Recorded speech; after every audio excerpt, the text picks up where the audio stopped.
বিষ্ণু ইসলাম বলেন, আকস্মিক দুর্ঘটনার বিপদ থেকে যদি কেউ বাঁচতে চায়, সকাল সন্ধ্যা যেন প্রত্যেকে এই দোয়াটা পড়ে।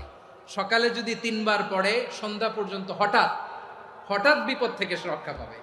Two be protected from sudden calamity, sudden disaster, sudden calamity, হঠাৎ বিপদ, হঠাৎ ভয়ঙ্কর কোন আকস্মিক বিপদ থেকে আল্লাহ বাঁচায় দিবে। সকালে পড়লে সন্ধ্যা পর্যন্ত প্রোটেক্টেড, সন্ধ্যাবেলায় যদি 3 বার পরে সকাল পর্যন্ত প্রোটেক্টেড। সুবহানাল্লাহ পড়েন।